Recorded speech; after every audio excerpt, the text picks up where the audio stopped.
Louvado seja nosso Senhor Jesus Cristo, para sempre seja louvado. O Senhor esteja convosco, Ele está no meio de nós.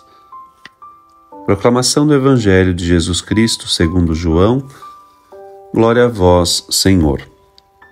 Naquele tempo, ao ouvirem as palavras de Jesus, algumas pessoas da multidão diziam: Este é verdadeiramente o profeta.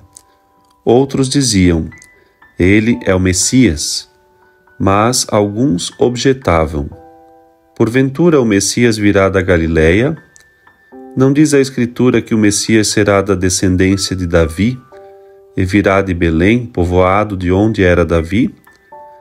Assim, houve divisão no meio do povo por causa de Jesus.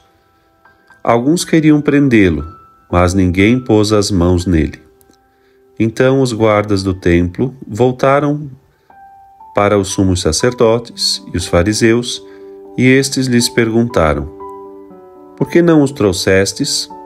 Os guardas responderam: Ninguém jamais falou como este homem. Então os fariseus disseram-lhes: Também vós vos deixastes enganar? Por acaso algum dos chefes ou dos fariseus acreditou nele? Mas essa gente que não conhece a lei é maldita. Nicodemos, porém, um dos fariseus, aquele que se tinha encontrado com Jesus anteriormente, disse: Será que a nossa lei julga alguém antes de ouvir e saber o que ele fez? Eles responderam: Também tu és galileu, porventura? Vai estudar e verás que da Galileia não surge profeta. E cada um voltou para a sua casa. Palavra da salvação, glória a vós, Senhor. Meu irmão, minha irmã, estamos considerando o Evangelho de João no capítulo 7, versículos de 40 a 53. No dia de ontem, ouvíamos também um relato do capítulo 7 de São João. Jesus está em Jerusalém. Ali ele dirigiu uma pregação que tocou profundamente as pessoas que lhe ouviam. E naquela situação, então, essa divisão de opiniões.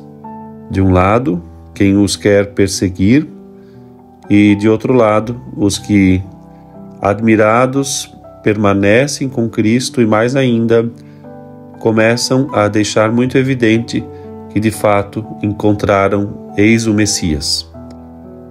E o Evangelho de hoje inicia especialmente falando que este homem é verdadeiramente um profeta. E aqui a palavra profeta, uma alusão ao Antigo Testamento, lá no Deuteronômio já, que exatamente predizia a vinda dos últimos tempos de um profeta que todos deveriam escutar. E assim, então, fazendo uma menção ao Antigo Testamento, este profeta seria o Cristo, o Messias, que era o título mais comum, mais corrente, por assim dizer, para designar o futuro Salvador enviado por Deus. E mais uma vez, o Evangelho deixa claro a diversidade de opiniões acerca da pessoa de Jesus. E é lamentável, mas muitos judeus ignoravam, sem se preocuparem de forma alguma em verificar os fatos, a verdade. Jesus, que tinha nascido em Belém, na cidade de Davi, onde, segundo o profeta Miqueias, devia nascer o Messias, de modo que tal ignorância constituía para estes como uma espécie de desculpa para não aceitar o Cristo. Outros, porém, diante dos milagres de Jesus, compreendem que de fato ele é o Messias.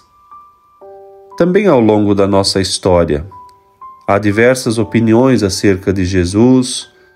Alguns o consideram exclusivamente um homem extraordinário, talvez um bom pensador, um bom filósofo, um bom conselheiro, mas não conseguem enxergar a grandeza. De fato, ele é o Filho de Deus.